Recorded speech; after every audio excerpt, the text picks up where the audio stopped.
So I'm in Ashton, back up north, before I became a plastic northerner, kind of lived in this ballpark. And the reason I'm here is to see Angela Rayner. She's become one of the stars of the Labour front bench. She's Shadow Education Secretary. What drives her as an MP?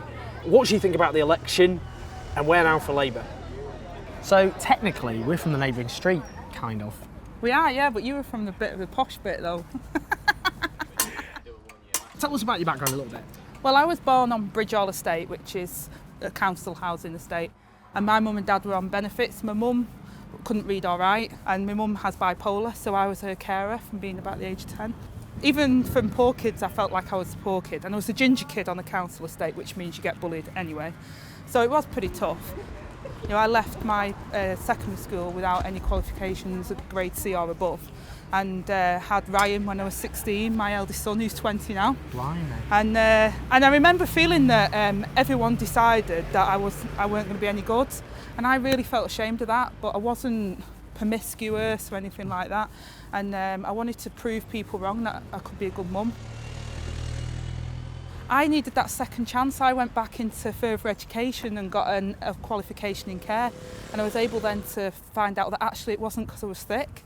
I could learn things. It was just that I wasn't, I was already behind when I went to school. So actually it gave me that second and third chance that I required. And there's loads of children today that don't even get that first chance. They're just written off. So without the things the Labour government did, you wouldn't be doing what you do now? Absolutely, no question.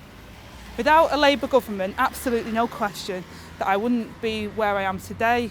My son wouldn't have the opportunities he's had. You broke that cycle. When people talk about a meritocracy, they talk about social mobility, they talk about ending those cycles of deprivation. Actually, the Labour government transformed that for me. Absolutely fantastic. Okay, So, if you had to come up with the three big issues that often come up on the doorstep in a constituency like this, that people most care about as issues in society, what are they? Probably the cuts to public services, the area, they see litter everywhere and things like that, and they see that their public services, like their libraries, have closed. Waiting times to see their GP, that's a big issue around here that comes up. And the schools, the education cuts. I think the biggest problem that we have around here is apathy in general.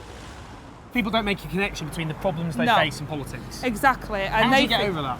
Well, I think they're starting to see the work that I'm doing. I think you have to be part of your community. That's the truth. In all seriousness, in order to change the political establishment and what's happening, you've got to be involved in it. So you have to vote on June the 8th. If you want change, you have to vote for that change. Theresa May, right? She is, and some people can't understand it, particularly on the Labour side, but she seems quite popular to a lot of people. Why do you think that is, and how would you turn that around? How would you shift people's opinion? I think it's this messaging that they do around this strong and stable, but I look Don't at her. say it again. I know, My but ears are going to start bleeding. But I look at her and it's weak and wobbly, and in particular when I see her at the dispatch box, she actually sneers. She reminds me of the class bullies that used to think they were better than you. I did worry when she got elected and she sat at the podium and said, I'm going to look after the just about managing, and I thought, gosh, she's speaking to my voters. And then she just wanted to introduce grammar schools and bring back fox hunting, and I thought that is not really speaking to my just about managing here. So some people say grammar school. Some people go, well, what a great idea. Allow working class people who do well to realise their potential. What's the problem with grammar schools? Because they don't, unfortunately. If they did, then I'd be the first one to say, actually, grammar schools, actually give the working class people a bit of that. But they don't. They're selective by nature, and the only way you get in there is by having private tuition to get you through the test. The grammar school is literally Theresa May saying, I've failed at making sure that every school's good. The academy programme's in tatters. We're wasting money on free schools. I know, we'll just have grammars because she went to one and thinks that might be a good way of solving the problem with our schools crisis, whereas actually funding our schools and stop wasting money is the way to deal with a crisis in our schools. It's quite simple, really. So Labour plans to get rid of tuition fees. Yeah. Now, some people go, not me, but got paid devil's advocate, bear with me, go, well, that's just giving middle-class kids and some privileged kids, it's making them a priority, it's making people who don't go to university pay for them. How do you answer that? Well, people of my generation could go to university without any tuition fees. And actually what we said is about a fairer taxation system, whereas only the top 5% will pay additional tax, but by doing that, we can make sure that no young person carries that burden of debt.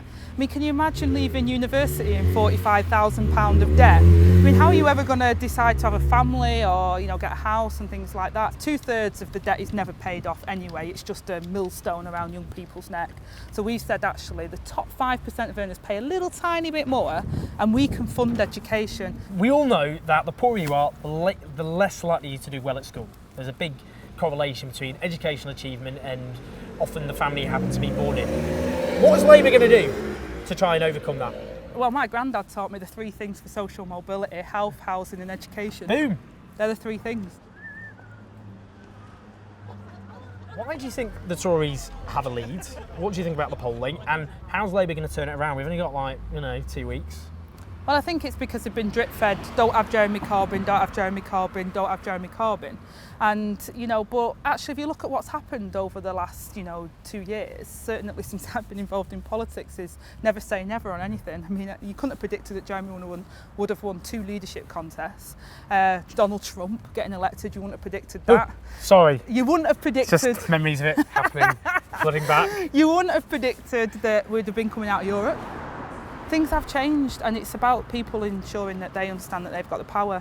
And 2 million people have registered to vote this time, the most ever of young people. They could really transform Britain, but it's people wanting it and realising that it's them that's got the power, not the elite.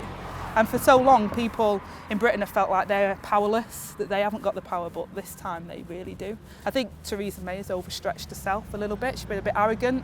I think she can get away with it, but I think the British people are a bit more savvier than that. She's an absolute champ. I think we need more people in politics like her. But I want to hear what you think, as ever. Be nice, please. Leave your comments below the line. And we've got loads of interviews, as ever.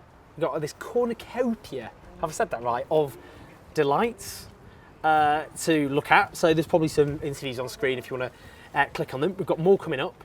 As ever, subscribe. See you next time.